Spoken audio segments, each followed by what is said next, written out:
Hola, mi nombre es Michelle y les vamos a presentar el problema 10 del capítulo 6 de continuidad.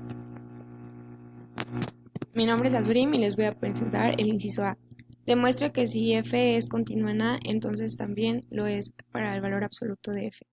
La solución es que dado f es continua en A, por definición tenemos que para todo epsilon mayor que 0 existe un delta mayor que 0, tal que si 0 es menor que el valor absoluto de x menos A, menor que delta, entonces 0 es menor que el valor absoluto de f de x menos f de A, menor que epsilon. Y por hipótesis tenemos que para f, 0 es menor que el valor absoluto de f de x menos f de a, menor que epsilon. Tomamos el valor absoluto de f de x menos f de a y es igual al valor absoluto de f de x menos f de a. Así tenemos dos ecuaciones. La primera es 0 menor que el valor absoluto de f de x menos f de a menor que epsilon. Y la segunda es el valor absoluto de f de a menos f de x menor a epsilon. Por desigualdad de triángulo tenemos dos ecuaciones. La primera es el valor absoluto de f de x menos el valor absoluto de f de a es menor o igual al valor absoluto de f de x menos f de a menor a epsilon. Y la segunda es el valor absoluto de f de a menos el valor absoluto de f de x menor o igual al valor absoluto de f de a menos f de x menor a epsilon.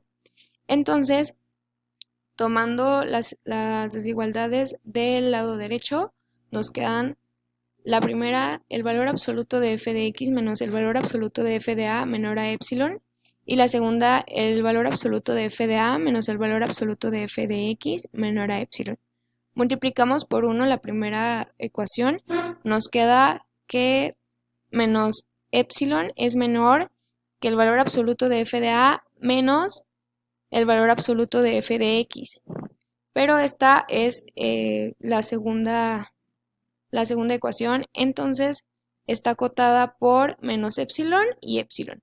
Por propiedad del valor absoluto, que la tenemos del lado derecho, utilizamos el valor absoluto del valor absoluto de f de a menos el valor absoluto de f de x menor a epsilon. Por esto tenemos que el valor absoluto de f de x menos f de a es igual al valor absoluto de f de a menos f de x. Entonces, tomamos el valor absoluto del valor absoluto de f de x menos el valor absoluto de f de a menor a epsilon. Y así para todo epsilon mayor que 0 existe un delta mayor que 0, tal que si 0 es menor al valor absoluto de x menos a menor a delta, entonces 0 es menor al valor absoluto del valor absoluto de f de x menos f de a menor a epsilon. Es decir, por lo tanto, si f es continua en a, también lo es para valor absoluto de f. Bueno, ahora les vamos a presentar el inciso B, que nos pide demostrar que toda función continua f puede escribirse en la forma de f igual a e más o, donde es una función par y continua y o es una función impar y continua. Primero tenemos que f de x es igual a e de x más o de x. Y por ser una función par, e de x es igual a y el signo se mantiene, el signo de x se mantiene. Y o de x es igual a menos o de x por ser una función impar. Y bueno, sumamos estas funciones, tanto e de x más o de menos x, y la suma, bueno, como o es una función impar, entonces el signo sale.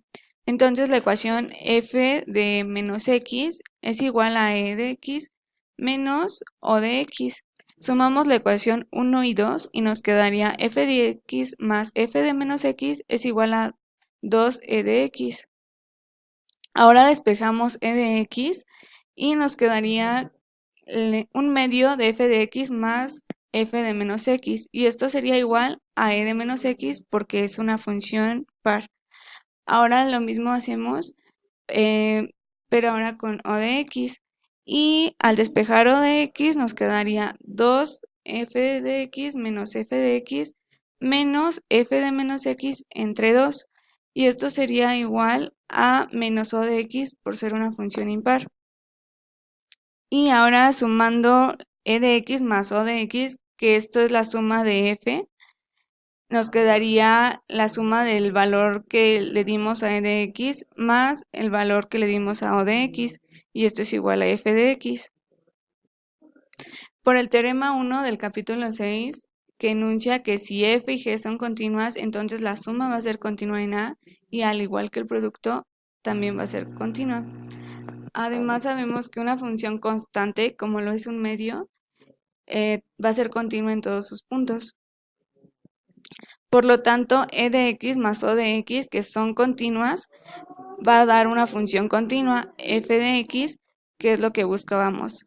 Por lo tanto, si E de X es continua y O de X también lo es, la suma de que es F va a ser también continua.